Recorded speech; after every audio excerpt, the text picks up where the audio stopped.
She just wanted to deposit a check. An ordinary day, a simple transaction. But the cashier suspected fraud and called the police. Within minutes, the woman, Chuck Norris's wife, was harshly arrested in front of everyone. However, when the bank doors opened and her husband walked in, everything changed. Subscribe to the channel and comment below where in the world you're watching from. Morning light spilled gently through the curtains of the Norris Ranch house outside Dallas, painting soft gold over the oak table where Gina Norris sat with a steaming mug of coffee. The scent of cinnamon and roasted beans mixed with the faint hum of cicadas outside. She had always loved these early hours, before the world started moving too fast, before phones began ringing and decisions had to be made. Today was supposed to be a simple day, a short drive into town, a stop at the bank, and a meeting with the local Veterans Council about the new rehabilitation center that she and her husband were funding. The check lay on the table beside her planner. $480,000, a combination of donations and personal funds, carefully compiled over months. The money would become the foundation for a Veterans Tech Training Center, an idea that had grown out of countless conversations she and Chuck had shared with old service members who struggled to rebuild their lives after deployment. Chuck had often said that true service didn't end with discharge. It began again when a soldier helped another stand back up. She smiled faintly, remembering his words as she folded the check into a cream envelope and placed it in her purse. Upstairs, the shower ran. Chuck was home between appearances, teaching self-defense courses to young recruits, recording short messages for charity, doing what he'd always done, filling the silence with purpose. Gina grabbed her keys, left a note on the counter that she'd be back before lunch, and stepped into the warmth of the Texas morning. The drive into town was peaceful, the road framed by stretches of dry grass and the occasional flutter of dust as trucks passed. A local radio station played a mix of country songs and small-town news. She sang along absently, her mind already turning to the meeting ahead. By the time she reached Lone Star Savings Bank, she felt calm, centered, ready. The lobby greeted her with polished marble floors and a sterile chill from overworked air conditioners. Fluorescent lights hummed overhead. A man in a cowboy hat filled out a form at one of the writing stands, and a young mother rocked a baby stroller near the entrance. The ordinary rhythm of life surrounded her, familiar and harmless. She joined the line and waited patiently. When it was her turn, she approached the counter with a polite smile. The teller was a young woman, early 20s, with careful makeup and a nervous glance that flickered over the check when Gina slid it forward. "Good morning," Gina said softly. "I'd like to make a deposit, please." The teller smiled, but her eyes widened slightly at the numbers printed on the check. "Of course, ma'am," she replied after a pause. "May I see your ID?" Gina handed over her license without hesitation. The teller's hands moved across the keyboard, the faint click of keys the only sound between them. Then another figure appeared, a man in a pressed navy suit, silver nameplate pinned sharply to his lapel. "Is there a problem, Angela?" he asked, voice smooth as varnish, but carrying a subtle authority. The teller hesitated. "No problem, Mr. Cartwright. Just a large transaction." Cartwright's eyes, a pale shade of blue that reminded Gina of winter ice, swept over her. A large transaction indeed. His smile didn't reach his eyes. "Ma'am, may I ask where you obtained this check?" "It's a donation," Gina replied evenly, "from the Norris Foundation. My husband and I manage it." "Norris Foundation?" He said the name as though tasting it. Recognition flickered, then skepticism. "And the purpose of the deposit?" "For our Veterans Center project," she said. "Everything's in order." "Of course," he murmured, still staring at the document as though searching for invisible flaws. "Would you mind waiting a moment while we verify?" She nodded, expecting routine verification, but he didn't walk to the back office. He went straight to the phone behind the counter, lifted the receiver, and spoke in low tones. The teller kept typing, though her hands trembled slightly. The atmosphere in the lobby shifted.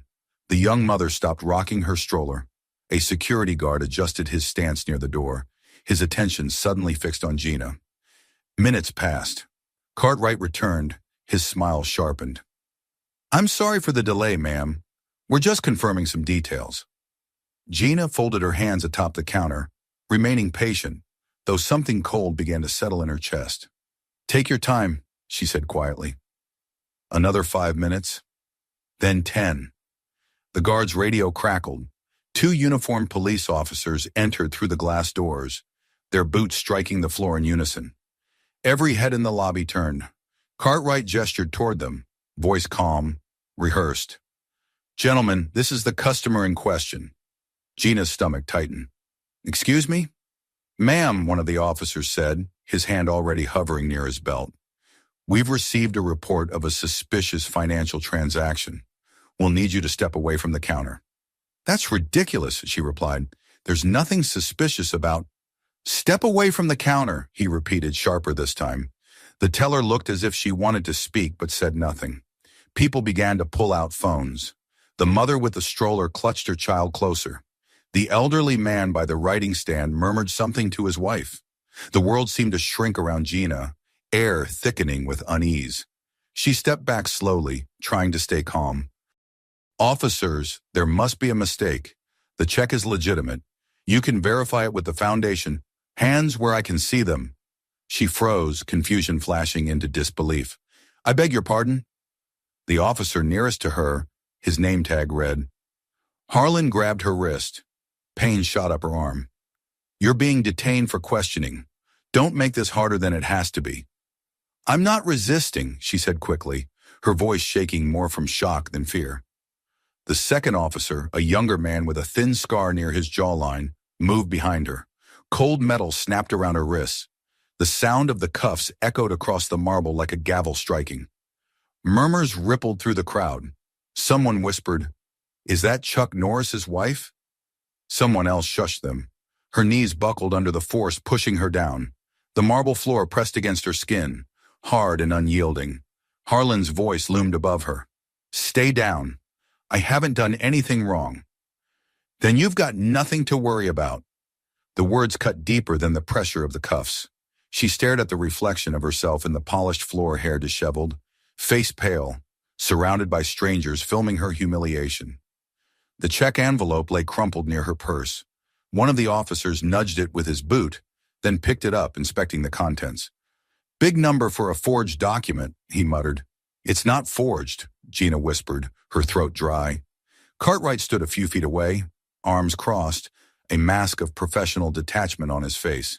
"We have strict protocols," he announced to no one in particular, as if justifying the scene.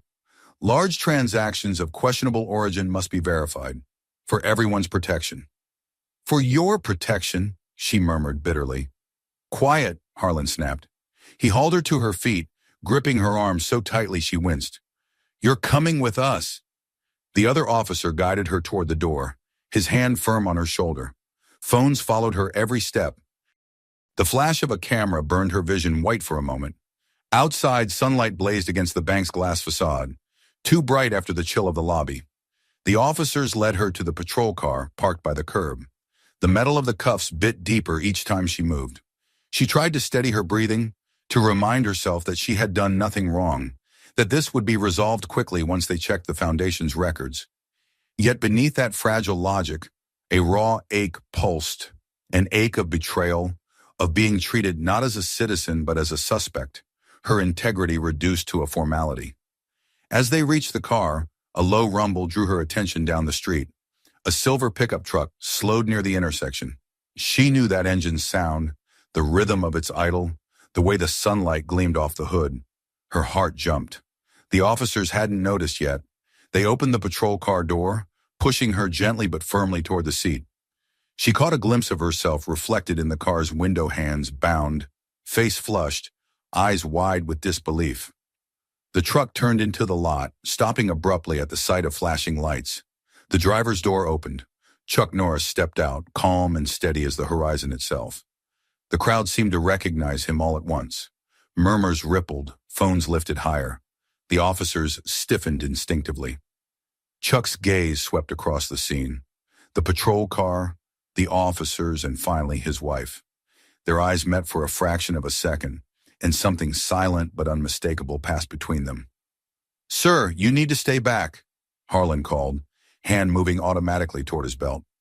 Chuck didn't speak. He walked forward, each step deliberate, controlled, the measured rhythm of a man who had faced worse than intimidation. His presence seemed to alter gravity itself. The chatter died, replaced by a hum of collective anticipation. "Sir, I said stay." Before the officer could finish, Chuck stopped 2 feet away, his expression unreadable. "What's happening here?" "She's under investigation for presenting a fraudulent check," the younger officer said, his voice faltering slightly. Chuck's eyes moved to the crumpled envelope in Harlan's hand. "That's my foundation's check," he said quietly, "and you're making a mistake." "Sir, please step aside," Harlan insisted, but his tone had lost its edge. "Take those cuffs off my wife." The words were soft, but they carried more weight than any shout. Harlan hesitated, eyes darting toward Cartwright, who stood frozen near the doors. The teller, Angela, bit her lip, eyes wide. "Now," Chuck said. Harlan reached for the key. The metallic click echoed again, this time like the closing of a wound. Gina's hands trembled as she lowered them, rubbing the red marks circling her wrists. The silence that followed was thick, the kind that holds 1,000 unspoken questions. Chuck placed a hand on her shoulder, steadying her. "It's over," he murmured, but both of them knew it wasn't. Not yet. As they walked back toward his truck, Gina heard someone whisper behind her, "They'll be on the news tonight." She didn't turn around. She didn't want to see their faces, those same faces that had watched her humiliation like a show. She focused instead on the horizon beyond the parking lot, where the Texas sky stretched wide and mercilessly blue. Inside the truck, the smell of leather and motor oil felt grounding. Chuck started the engine without a word. The first few miles passed in silence, broken only by the hum of tires on asphalt. "They said the check was fake," she whispered finally. He tightened his grip on the steering wheel. "They'll regret saying that." His voice was calm, almost too calm. Years of discipline kept it that way, but she could feel the tension radiating from him like heat from sun-baked metal. "They had no reason," she continued. "I told them about the foundation, about the center. They didn't listen. They never even checked." Chuck's jaw clenched. They saw what they wanted to see. A few minutes later, as the ranch came into view, Gina exhaled shakily. The humiliation still pulsed beneath her skin, an ache that logic couldn't soothe. She imagined the videos already spreading online, strangers judging her by a few seconds of footage. As Chuck parked, he turned to her, his eyes steady. "This isn't the end, Gina." "I know," she said, voice barely above a whisper. He reached over, brushed a strand of hair from her face, and for the first time since the arrest, she saw something in his expression, not rage, not vengeance, but a deep, unwavering resolve. When they stepped inside, the note she'd left that morning still sat on the counter, back before lunch. She looked at it for a long moment, realizing that between sunrise and sunset, the world had shifted beneath their feet. Outside, the sun was still bright, but its warmth no longer comforted. It glared, sharp and merciless, across the fields. Somewhere inside her, humiliation began to harden into purpose. And somewhere inside him, quiet as a drawn breath, purpose began to sharpen into action. Neither spoke as they sat at the table, the untouched coffee now cold. Both knew that what had happened in that bank was bigger than a single insult, bigger than a single woman's dignity. It was a wound that bled into the heart of the system they had always believed in. And Chuck Norris, the man the world thought of as indestructible, looked at his wife's bruised wrists and realized that strength would have to mean something new now. The long road toward justice had begun. The next morning came without comfort. The light over the Norris ranch seemed duller. Its warmth filtered through a haze of unease that hadn't lifted since the day before. Gina woke before sunrise, but instead of peace, she felt a restless energy beneath her skin, like the echo of something unresolved. Every movement of her hands brought back the sting of the handcuffs, the rough pressure against her wrists. The marks had already begun to fade, but the memory of the marble floor, the whispering crowd, and the cold eyes of that bank manager clung to her like dust. Chuck had barely slept. He'd stayed up in his study until dawn, the faint glow of the desk lamp spilling over old photos and documents from his years of service. The air smelled faintly of coffee and paper. He wasn't a man who let anger control him. Decades of martial discipline had trained him otherwise. But now that discipline felt like a thin dam holding back a rising flood. When Gina came downstairs, he was already at the kitchen table, reading through a small stack of printed news articles. Her arrest had made the local news. Several cell phone videos had been posted online. In one, she was on her knees, hands bound, while an officer shouted orders. The title beneath the video read, "Bank Fraud or Profiling. Lone Star Savings Incident Goes Viral." She stopped behind him, staring over his shoulder at the frozen image on the screen. "They're calling it an incident," she said softly, "like it's some kind of misunderstanding." Chuck looked up. His expression was calm, but his eyes were sharp. "It's not a misunderstanding when people choose to humiliate someone," he said. "That was deliberate, calculated." Gina sat opposite him, her hands trembling slightly as she reached for her mug. "I didn't even raise my voice, Chuck. I tried to explain, but they didn't care. They'd already decided what I was." "I know," he replied, his voice steady, "and that's why we're not letting it go." He spoke the words like a promise, not a threat. His tone carried no fury, just a quiet certainty that the truth, once uncovered, would be unavoidable. By mid-morning, the phone began ringing, first their son Eric, then reporters, then a lawyer from a veterans association offering support. Gina refused to speak to the media. She didn't want her pain turned into a headline. Eric arrived before noon, his expression a mirror of his father's, calm on the surface but with a storm moving beneath. He had printed out screenshots of bank statements and copies of the foundation's verification papers. "I've already checked with the accountant," he said, spreading them across the table. "The donation check cleared from our verified fund. There's no reason for them to question its legitimacy, unless they were trying to hide something." Chuck studied the papers, tracing a finger along the lines of numbers. "That's exactly what we're going to find out." The ranch was quiet around them, but the air hummed with an invisible tension. Outside, the horses stirred in the corral, and somewhere in the distance, a hawk cried over the fields. Inside, the family sat in a silence that wasn't peace. It was preparation. That afternoon, Chuck drove back into town. He wanted to look the manager in the eye, not as the man people joked about on television or in memes, but as a husband demanding truth. The same bank, the same polished lobby, the same marble floors. Yet everything felt changed. As he entered, conversations faltered. Employees pretended not to look at him, though curiosity burned behind their glances. "Mr. Norris," Cartwright greeted him stiffly, stepping forward from behind his glass office door. "We're, terribly sorry about yesterday's misunderstanding." Chuck regarded him for a long moment before speaking. "You called the police on my wife because she tried to deposit money for veterans," he said. His voice didn't rise, but it carried across the room with the precision of a well-aimed strike. "I want to hear why." The manager's Adam's apple bobbed. "As I explained to the officers, our system flagged the transaction as irregular. There have been cases of fraud," Chuck interrupted. "You didn't even check her ID before calling them. You didn't verify the check. You made a judgment, not a verification." Cartwright's polished composure cracked slightly. "Mr. Norris, I assure you, there was no bias. We follow procedure." "Procedure doesn't involve putting an innocent woman on the floor in front of a crowd," Chuck said. "That's humiliation. You stood there and watched." The silence between them thickened. Cartwright shifted uncomfortably, glancing toward the office windows where tellers pretended to work. "I've already spoken with our legal department," the manager said finally, his tone clipped. "We're prepared to issue a formal apology. Beyond that, I can't comment." Chuck leaned slightly forward. "Then I'll comment for you," he said.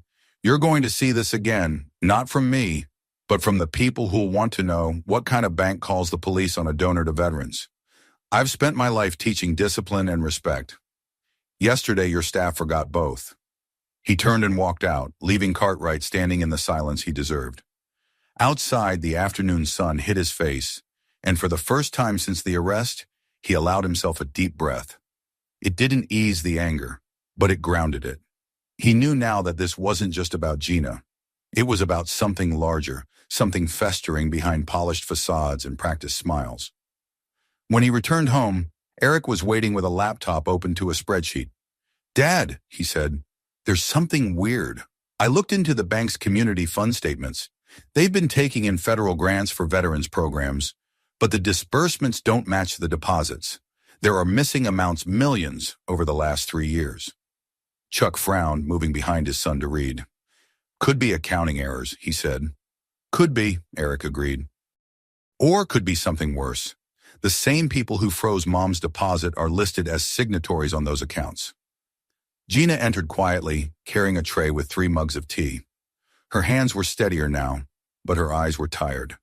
So they stopped me not because of the check itself, but because it might have connected to something they didn't want exposed.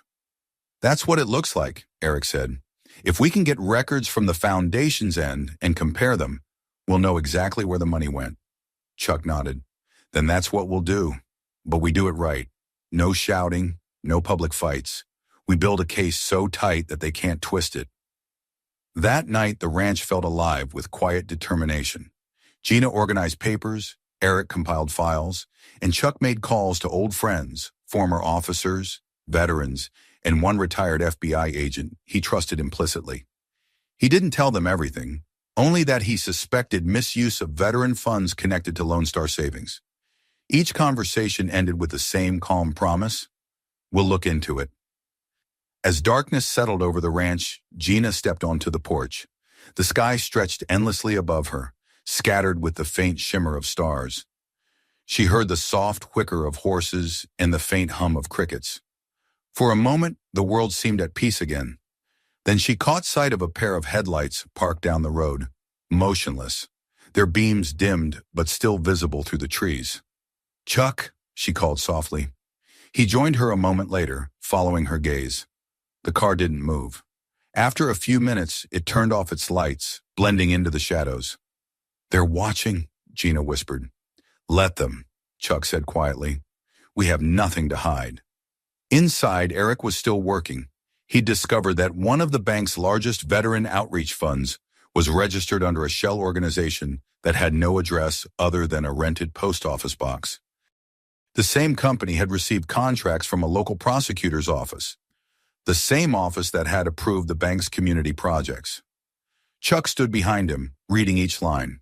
"We're going to need proof," he said. "I'll get it," Eric replied. "And when we do, we'll make sure it can't disappear." By midnight, the family gathered again at the table. Papers spread like a map of corruption. The glow from the overhead lamp threw long shadows across their faces. Gina reached out, placing her hand over Chuck's. "I don't want this to turn into revenge," she said quietly. "I just want them to know they can't treat people this way." Chuck met her eyes. "It's not revenge," he said. "It's accountability. There's a difference." For a long moment, they sat in silence, the only sound the ticking of the old wall clock. Then Eric spoke, his tone steady but grim. "If they've been laundering money through veterans programs, this goes deeper than one bank manager. There'll be more names, more people protecting it. Then we go layer by layer," Chuck said, "one truth at a time." When the meeting ended, he walked outside again, needing air. The night was cool and the wind moved through the grass like a quiet voice. He looked toward the horizon, where the faint outline of town glimmered. Somewhere in those streets were the men who'd humiliated his wife, who'd treated her integrity like a crime. But they'd also made a mistake. They'd brought the fight to someone who didn't back down when things turned ugly. Inside, Gina turned off the lamp, leaving only the faint glow of the moonlight through the window. She looked at the documents spread across the table, the quiet testimony of greed and arrogance, and realized that their ordeal had become something bigger than personal pain. It had become a test of principle. The next morning, Chuck was awake before the sun. He stood by the barn stretching, breathing deeply, centering himself the way he had done every morning since his military days. Eric joined him, their movements synchronized without words. Each motion, each breath carried the same silent purpose: preparation. As they trained, Gina watched from the porch.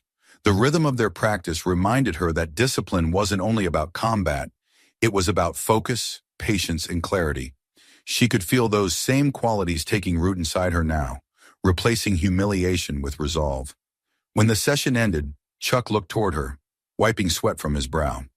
"They think we'll let it go," he said. "They don't know us," she replied. He smiled faintly. They will. The wind rose, carrying the scent of dry earth and coming rain. Beyond the horizon, the town shimmered in the morning light, its calm hiding the storm they were about to bring. Gina turned back toward the house, her heart steady for the first time since the arrest. She didn't yet know how deep the corruption ran, or how dangerous their pursuit of truth might become. But she knew one thing with absolute certainty. The men who had humiliated her would never again see her on her knees. The Norris family was moving, quietly and deliberately, toward the truth, and the truth was already beginning to tremble. Rain came that evening, sudden and cleansing, rolling across the plains like a moving wall of silver. The fields around the Norris ranch drank greedily, the dry soil softening under the weight of water. Inside, however, the air remained heavy.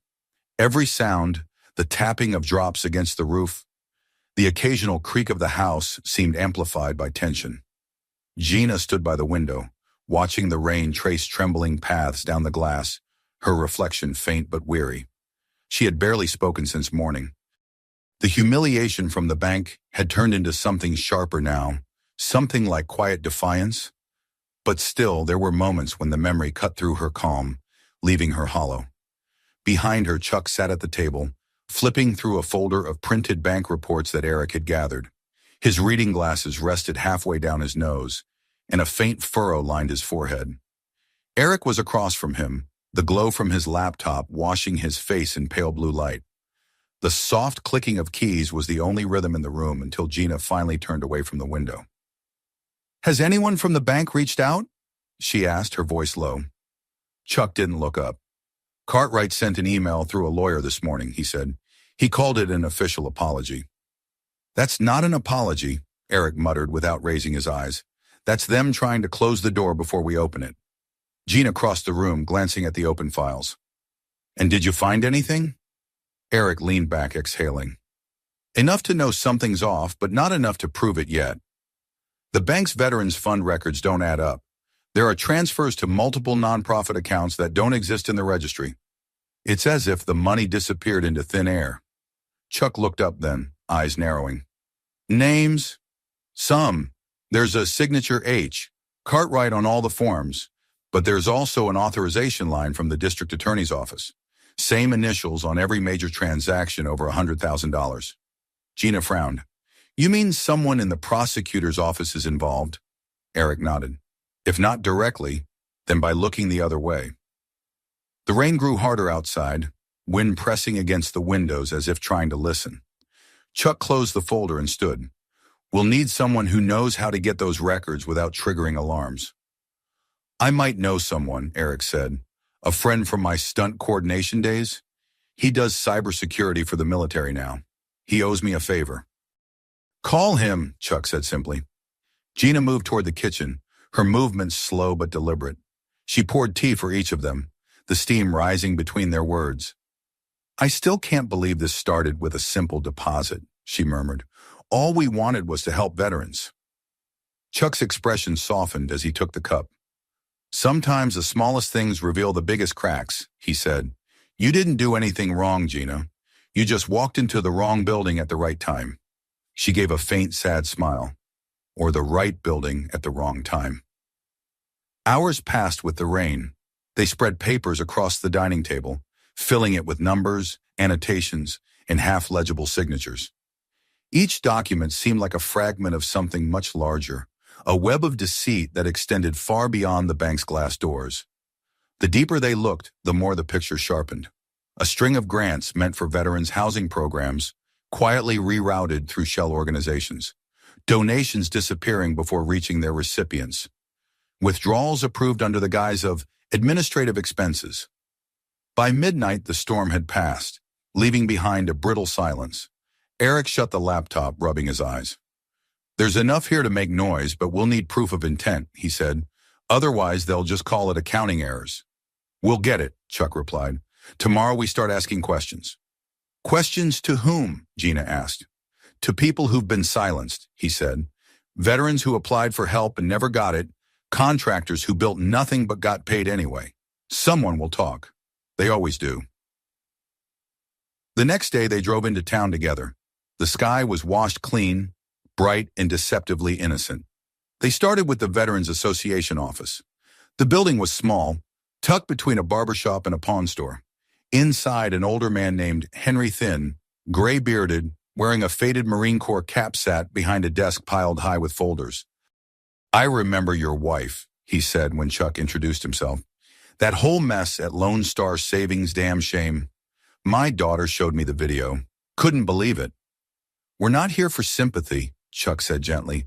"We're here for information." Henry's eyes narrowed. "Information about what?" "Grants," Eric said, stepping forward. "Your office should have received a donation from the Lone Star Veterans Fund last quarter. Did you?" Henry reached for a drawer, pulled out a ledger. "We got a check for $25,000. That was supposed to cover facility repairs. Never cleared. Bounced twice." Eric exchanged a look with his father. "That check came from the same fund that's been moving hundreds of thousands through fake nonprofits," he said quietly. Henry slammed the ledger shut. "I knew something was wrong," he said. "I've been fighting with their accounting for months. Every time I call, they tell me to wait for the next cycle. Next cycle never comes." Gina took a deep breath. "Henry, would you be willing to make a statement if it comes to that?" He hesitated. "You're talking about powerful people, ma'am, the kind that can ruin you before breakfast." "Then maybe it's time someone ruined them first," Chuck said. Henry studied him, then nodded slowly. "You're not the type to bluff. Fine, I'll help." By the time they left the office, the sun was high, the heat already drawing steam from the wet pavement. Eric opened his phone and called his contact, a man named Mason who specialized in digital forensics. Within an hour, Mason agreed to meet them at a cafe outside the city. He arrived wearing sunglasses and a military jacket, laptop bag slung across his shoulder. "Eric, you sure know how to drag me into trouble," he said, half smiling. "Let me guess, bank fraud, local corruption, missing money?" "All of the above," Eric replied. Mason set up his computer on the table, connecting to a secured hotspot. "Give me what you got." They watched as he typed rapidly, lines of code reflecting in his glasses. Within minutes, he accessed a network of public filings linked to the Lone Star Savings System. "You're right," he muttered. "This isn't just sloppy bookkeeping. They've been laundering funds through at least 6 shell accounts. The paper trail leads to a holding company registered under a guy named Marvin L. Marbury." "Marbury?" Chuck repeated. The name sounded familiar. Mason nodded. "District attorney for the county. He's the one signing off on the bank's financial audits." Gina's hands tightened around her cup.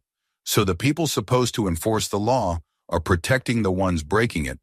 "Exactly," Mason said. "And they're doing it under the banner of veteran welfare. It's clever. No one questions money that's supposed to help soldiers." Chuck leaned back, eyes narrowing in thought. "We need evidence that can stand in court," he said. "Something undeniable."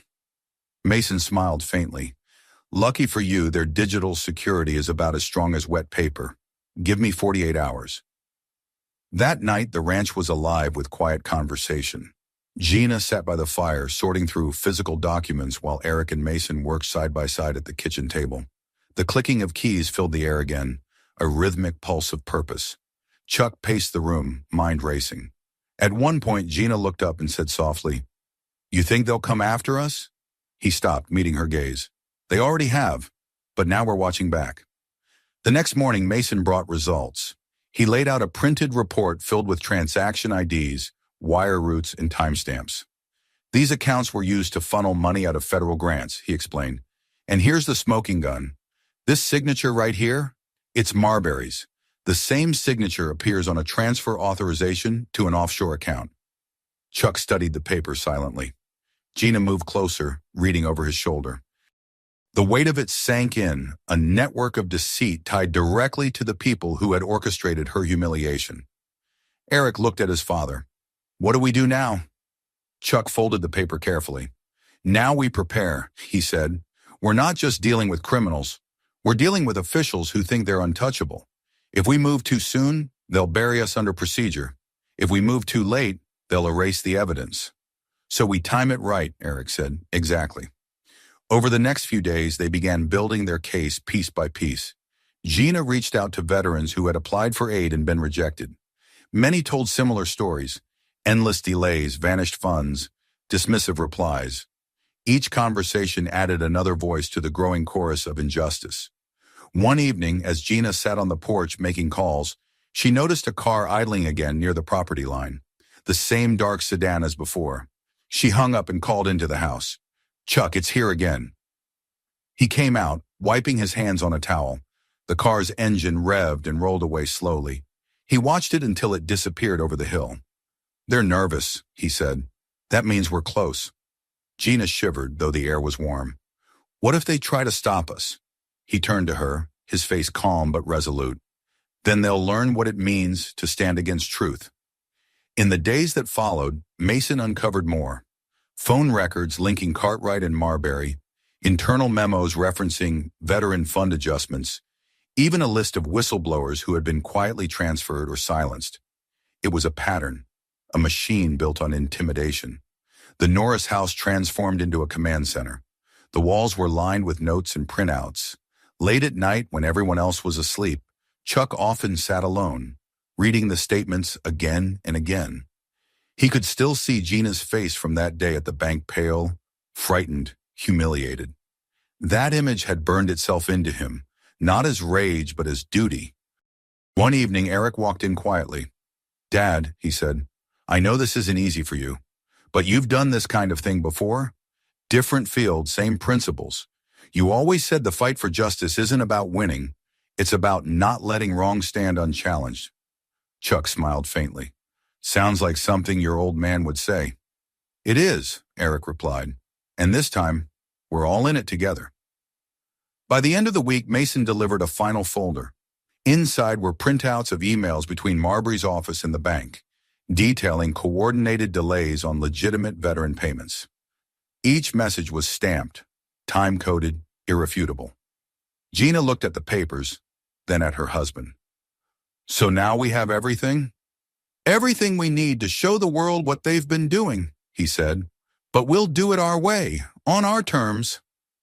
That night, as they stood together on the porch under a sky clear of clouds, the air was still and electric.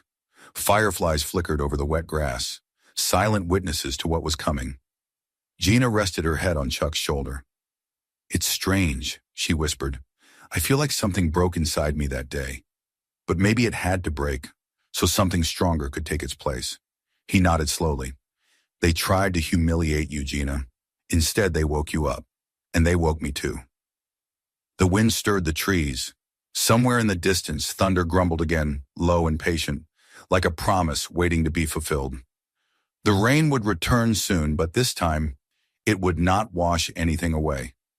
It would reveal everything buried beneath the surface. The week that followed settled over the Norris ranch like the uneasy quiet that drifts between lightning and thunder. Outside, the fields shimmered in the Texas heat, the air thick with the hum of cicadas, yet inside the house, every movement carried intent.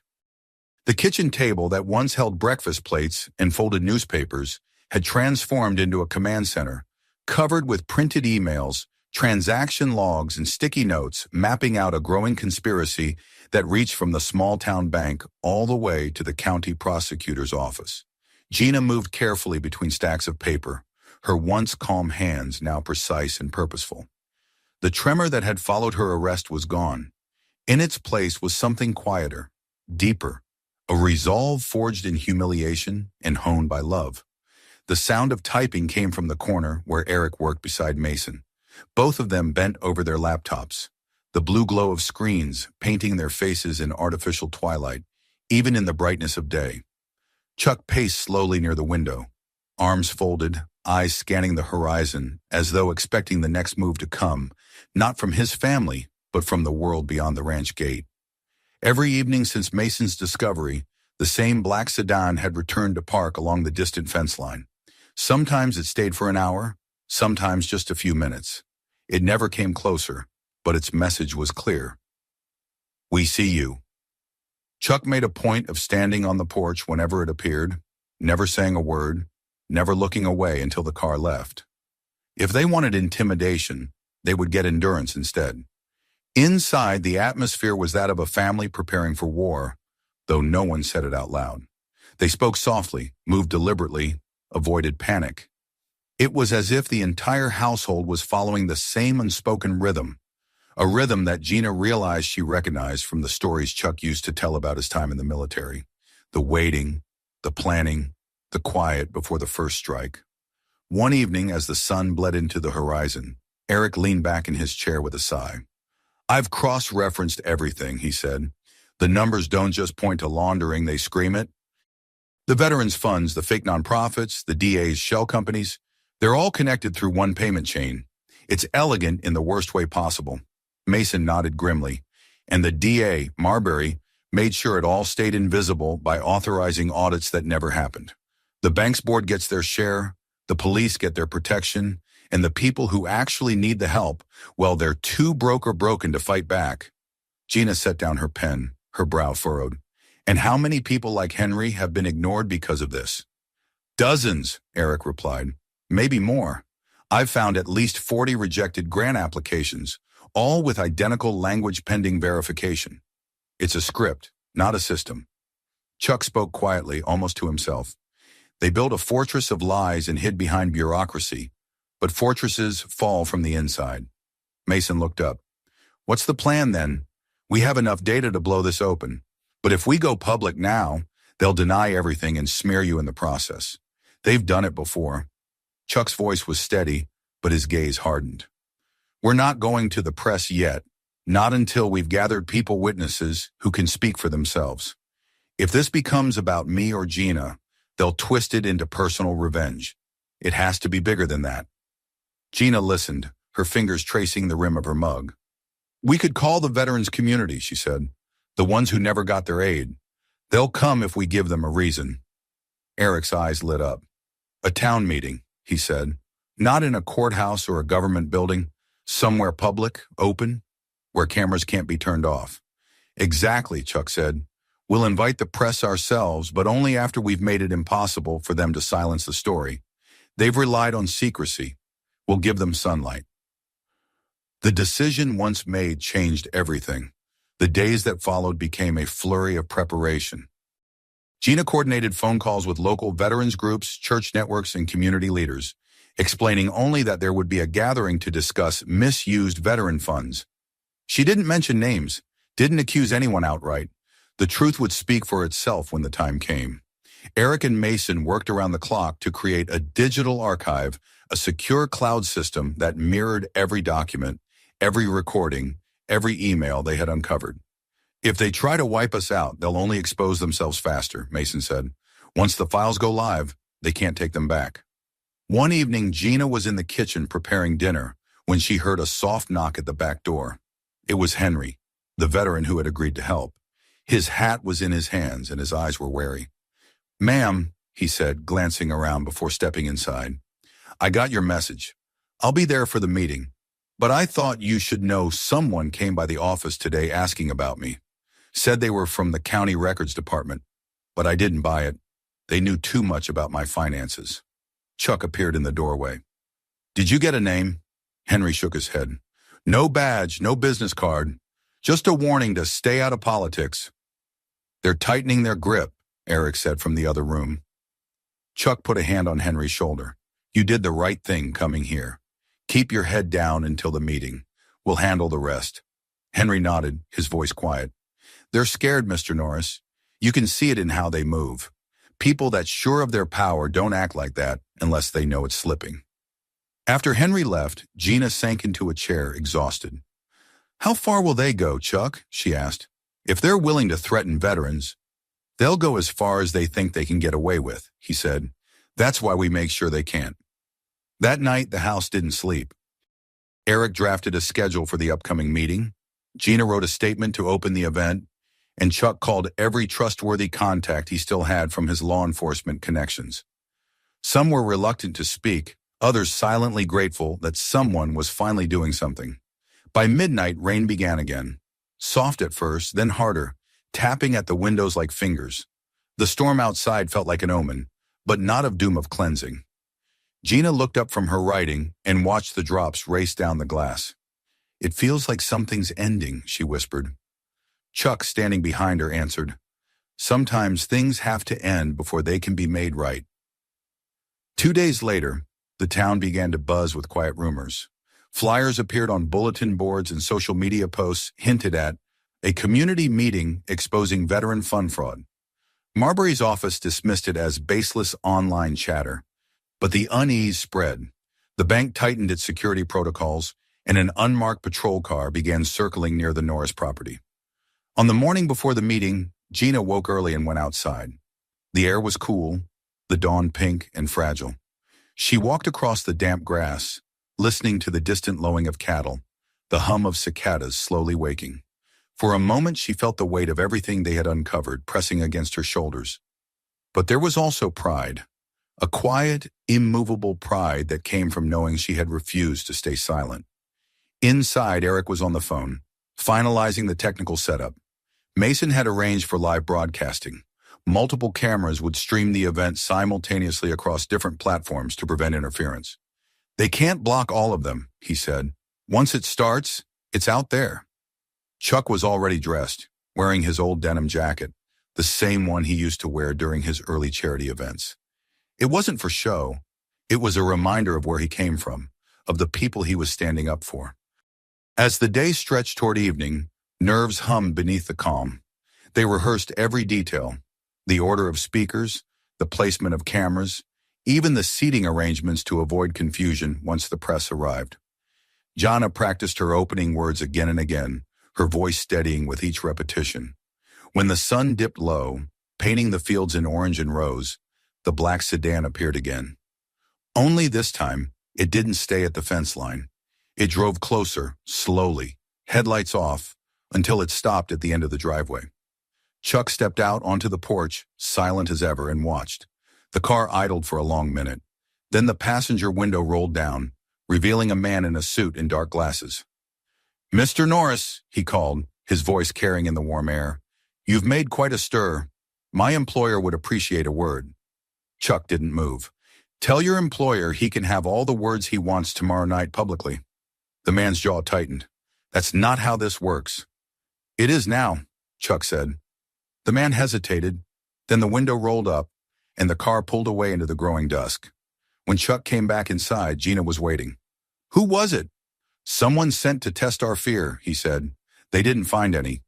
The house was silent after that, but not with dread, more like focus. Every heartbeat in unison, every thought aimed toward what would come next. The table was cleared, the documents packed into neat folders, the speeches finalized. That night before bed, Gina and Chuck sat together on the porch.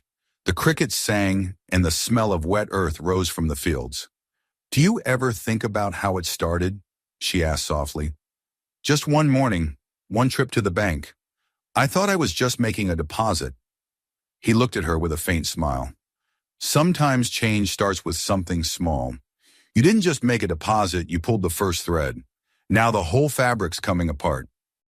She leaned against him, eyes fixed on the stars emerging above the dark line of trees. "Tomorrow we find out what truth is worth." He placed a hand over hers, his voice quiet and certain. "Everything." The night deepened around them, peaceful yet alive with energy, the same electric stillness that hums through the air before the first strike of thunder. The calm was ending. Somewhere beyond the hills, the storm was already gathering. The morning of the meeting dawned in a muted silvery light, the kind that seemed to flatten the landscape into stillness. The Texas air was heavy, carrying the scent of distant rain and dust, and even the birds were quiet. Gina woke before sunrise, unable to sleep through the restless pulse in her chest. The house was already awake, the hum of activity coming from every room. Eric and Mason were packing the final equipment into the truck: cameras, cables, backup drives, microphones. The kitchen smelled faintly of coffee and tension. Chuck stood by the window, his reflection pale against the faint light. His hands were still, but his mind was moving with soldierly precision. He had planned operations before missions far more dangerous than a town meeting, but this one felt heavier. There was no backup squad, no command to answer to. There was only family, truth, and faith that decency would mean something once the world saw what they had uncovered. Gina walked up behind him, her hand resting on his arm. "You slept even less than I did," she said softly. "I wasn't tired," he replied, though the dark circles under his eyes betrayed him. He turned to look at her, and for a moment the lines of resolve on his face softened. "You ready?" She nodded, though her throat tightened. "As I'll ever be. I keep thinking about all the people who'll be there tonight. Some of them have been waiting years for answers." "That's why this matters," Chuck said. "It's not just about us anymore. It never was." Outside, the ranch stretched wide and golden in the early light. The storm from the previous night had cleared, leaving puddles that mirrored the sky. The truck engine roared to life as Eric honked twice from the driveway. Mason sat in the passenger seat, already on a phone call, his voice brisk and confident. They were coordinating with local journalists, those rare few who hadn't sold their integrity for convenience. As they drove toward town, Gina watched the familiar landmarks roll past. The old gas station where she used to buy lemonade for the kids, the school where Eric had once played football, the church whose steeple still stood tall against the horizon. It struck her how ordinary everything looked. Yet beneath that quiet surface lay the weight of injustice that had reached into every corner of the county. By late afternoon, the town square was unrecognizable. The community center, a modest red brick building with a faded flag out front, was surrounded by cars, news vans, and clusters of people carrying signs and cameras. Reporters were already setting up in the lot, adjusting tripods, shouting into microphones. The buzz of electricity in the air was almost tangible. Gina felt her pulse quicken as they stepped out of the truck. She had faced humiliation before a crowd, but this time she would face them on her own terms. The whispers followed them immediately, people pointing, murmuring her name, recalling the video that had started it all. But there was something different in the way they looked at her now. Not pity, not mockery, respect. Inside, volunteers were arranging chairs in rows. Veterans in worn jackets with unit patches stood near the back, their faces solemn. Some nodded in recognition when they saw Chuck. Others approached quietly, shaking his hand without words. Each handshake carried a silent thank you, a recognition of shared experience and quiet endurance. Eric and Mason hurried to the stage, setting up the laptop and projectors. Chuck checked his watch. "We'll start in 15, he said, his tone even. "Once the cameras are rolling, there's no turning back." Gina took a deep breath, her eyes sweeping the room. The sight of so many people, some angry, some hopeful, filled her with a strange mixture of strength and dread. She could almost feel the invisible threads connecting every one of them, threads woven by loss, betrayal, and the hope that someone, finally, would speak the truth. When the clock struck 7, the lights dimmed slightly and Eric gave a small nod from the control table. Cameras blinked to life. The red recording lights glowed like eyes watching every movement. Gina stepped forward to the podium, papers trembling slightly in her hands, though her voice when she spoke was clear. "My name is Gina Norris," she began. "Some of you know me because of what happened a few weeks ago. You've seen the video. You've heard the rumors. But what happened that day at the bank was never just about a check or a misunderstanding. It was about something bigger, something rotten that's been growing in this town for years." A murmur rippled through the crowd. She paused, letting the silence settle before continuing. "When I tried to deposit money from our foundation into an account meant to help veterans, I was accused of fraud. I was humiliated. But that humiliation uncovered something far more shameful, a system that steals from those who've already given everything." Behind her, the projector flickered on. The screen filled with a spreadsheet, columns of numbers, transfer dates, and highlighted account names. Mason's voice came through the microphone, calm and precise. "These are records obtained from the Lone Star Savings Bank. Over 3 years, more than $4 million in federal and private veteran aid funds were redirected through shell organizations. The authorizations were signed by bank officials and confirmed by the district attorney's office." Gasps echoed across the hall. Henry, seated near the front, leaned forward, his jaw tight. Gina glanced at him before continuing. "The men and women sitting here tonight, people like Henry, applied for that aid. They were denied. While they waited for promises that never came, others were lining their pockets." A veteran stood up, voice cracking with anger. "You mean all those letters? All those pending applications? They were lies?" "Yes," Gina said quietly. "They lied to all of you, and they thought no one would notice." Chuck stepped forward then, his presence commanding the room without force. Corruption hides behind the assumption that people are too scared or too small to fight back. But you're not small, and we're not scared. His voice carried through the hall, low and steady. The truth is here now, in your hands and in the eyes of every person watching this live stream. They can't bury it anymore. Mason switched the screen again. This time it showed email chains messages between the DA's office and the bank, full of coded phrases and veiled agreements. All verified, Mason said. Digital signatures, timestamps, everything cross-checked. Reporters surged forward, cameras flashing, questions overlapping. Mr. Norris, are you accusing the district attorney of financial misconduct? One called. I'm not accusing anyone, Chuck replied calmly. I'm showing you evidence. What you do with it, that's on your conscience. The crowd erupted, voices rising in disbelief, anger, and vindication. Some veterans began clapping, the sound building like distant thunder. Others shouted for justice, for arrests, for answers. Gina felt tears sting her eyes, not of sadness, but of fierce, overwhelming relief. Then amid the uproar, a new sound cut through the sharp echo of footsteps on the wooden floor. The doors at the back opened, and a group of uniformed officers entered, followed by a man in a gray suit. It was Marbury, the district attorney himself. His expression was composed, but his eyes burned with barely contained fury. Mr. Norris, he said, his voice loud enough to carry, I see you've decided to hold a circus. Chuck turned to face him. Only if the guilty perform? Murmurs swept through the crowd. Cameras turned, microphones extended. Marbury adjusted his tie, pretending composure. You're playing a dangerous game, Norris. Leaking confidential documents, spreading falsehoods, these are criminal acts. Then arrest me, Chuck said. Right here, in front of them all. The challenge hung in the air like a blade. For a moment, the entire room froze. Marbury hesitated, glancing toward the cameras, realizing the trap.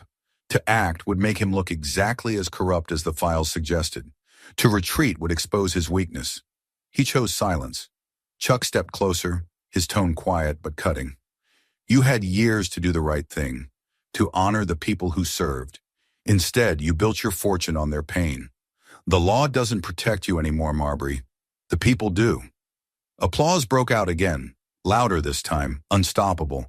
Marbury's face tightened, and he turned sharply, pushing past the officers as he left. The cameras followed him all the way to the door, catching every step of his retreat. For the next hour, testimonies filled the room. Veterans, former bank employees, whistleblowers who had come forward once they saw the broadcast go live. Each story was another crack in the edifice of silence. The press recorded everything. By the time the meeting ended, the town that had once looked the other way was now staring directly into the heart of its own corruption. When the lights came back on, the exhaustion hit like a wave. Gina sat down, trembling, her hands cold despite the heat of the room. Chuck knelt beside her, his voice low. You did it, he said. You told the truth. She looked up at him, her eyes shining. We did it.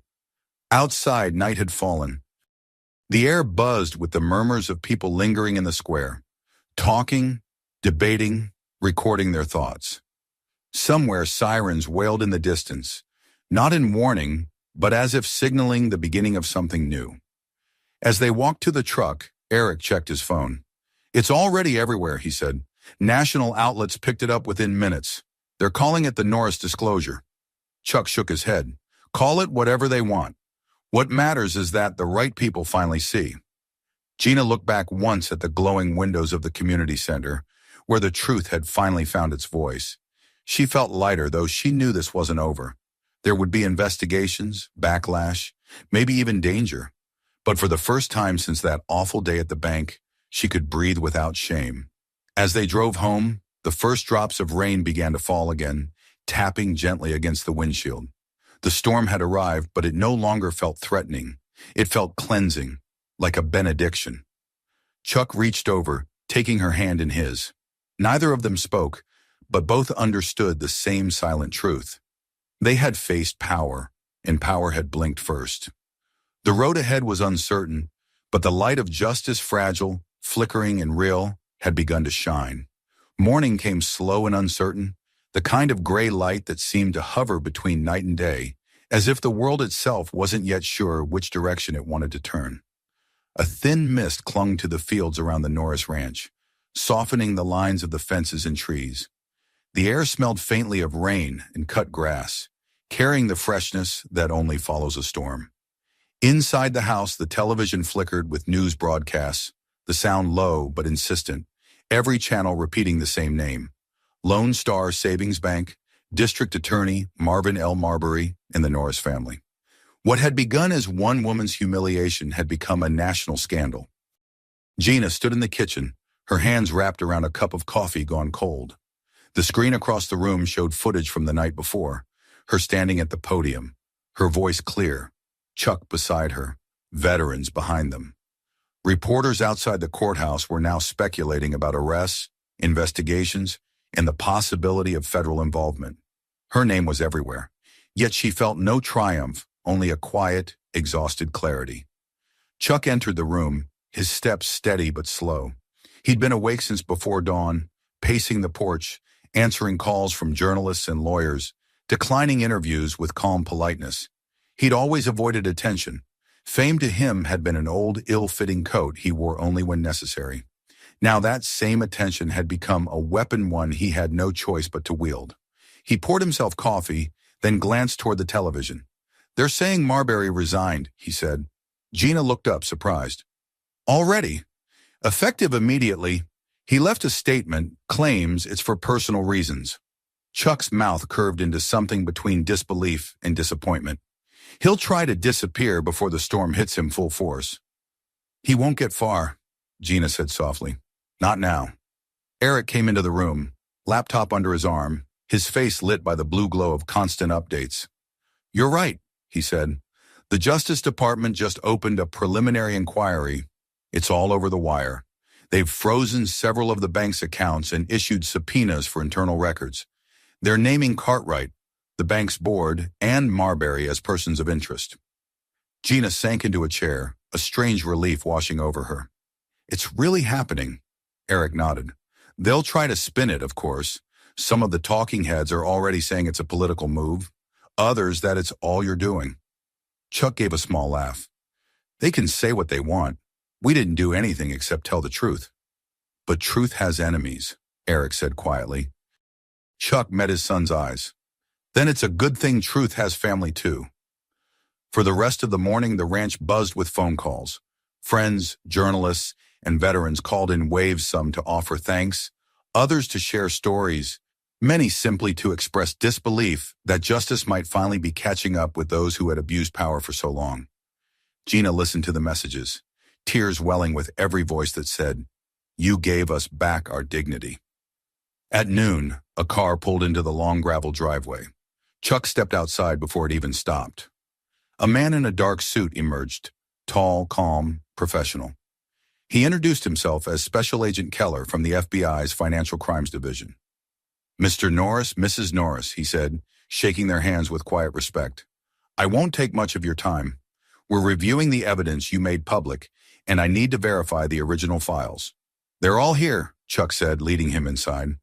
Mason, who had stayed the night, was already waiting at the kitchen table with the secured drives and hard copies. Keller examined everything carefully, asking few questions, but taking meticulous notes. He had the steady patience of someone who had seen too many lies and too few truths. Before leaving, he turned to Gina. "I want you to know something, ma'am," he said. "What you did, standing up in public like that, wasn't just brave. It made this investigation possible. Without that exposure, they might have buried this for years." Gina smiled faintly. "I just wanted to stop them from hurting anyone else." "That's usually how justice starts," Keller said, "with someone who just wants it to stop." When he was gone, silence filled the kitchen again. Outside, the clouds began to part, sunlight breaking through in long, golden beams that touched the fields like a benediction. Gina stepped out onto the porch and breathed deeply. For the first time in weeks, the air didn't feel heavy. By evening, the news reached a fever pitch. Marbury's mansion was surrounded by reporters. His lawyer refused comment. Cartwright was taken into custody under suspicion of wire fraud and conspiracy.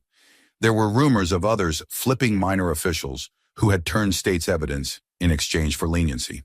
The system that had once seemed unshakable was crumbling, its own weight pulling it apart. At dinner, Eric read the headlines aloud. Community demands transparency in Veterans Fund scandal. FBI confirms fraud investigation expanding statewide. He grinned for the first time in days. You two just started a chain reaction. Chuck smiled, but it was a tired smile. It's not about starting it. It's about finishing it right. Gina looked at him across the table. You think it's really over? He shook his head. Not yet. There'll be trials, hearings, more lies before the truth finally settles. But it's moving in the right direction. That's enough for now. Later that night, Gina went out again.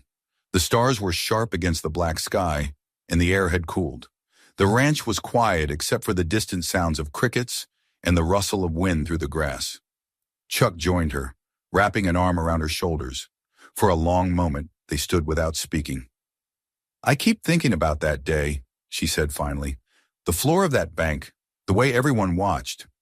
I thought that was the end of something, but maybe it was just the beginning. It was, Chuck said softly. Sometimes the worst moments are just the doorway to something better. You walk through it.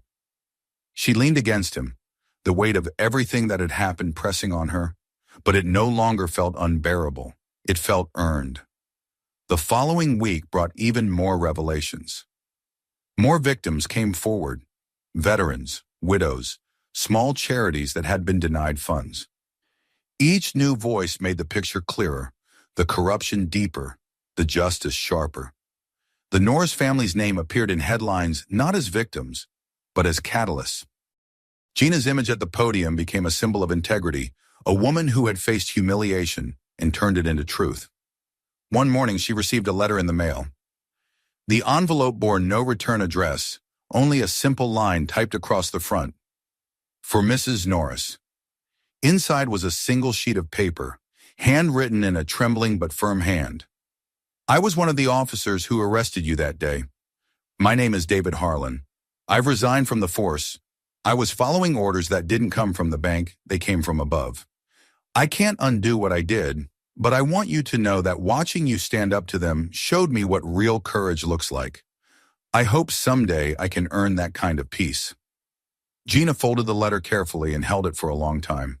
When she showed it to Chuck, he said nothing, just placed his hand over hers, his thumb brushing the edge of the paper. There was nothing more to say. By the end of the month, arrests turned into indictments. The courthouse overflowed with reporters. The town that had once turned its gaze away from corruption was now watching every detail unfold.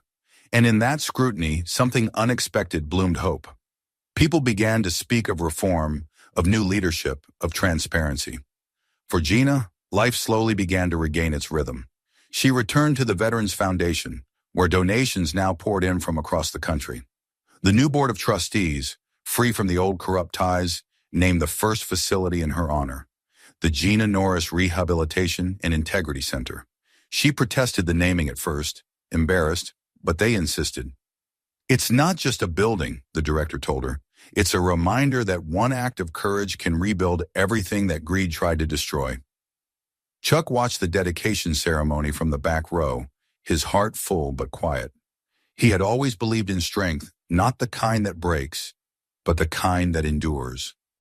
Watching Gina speak before a crowd of veterans, doctors, and volunteers, he saw that strength reflected in her completely. When she finished her speech, she stepped down from the stage and joined him, smiling. You're awfully quiet, she said. Just proud, he replied. Of me? Of us. As they walked through the new facility afterward, the sound of laughter and conversation echoed through the halls.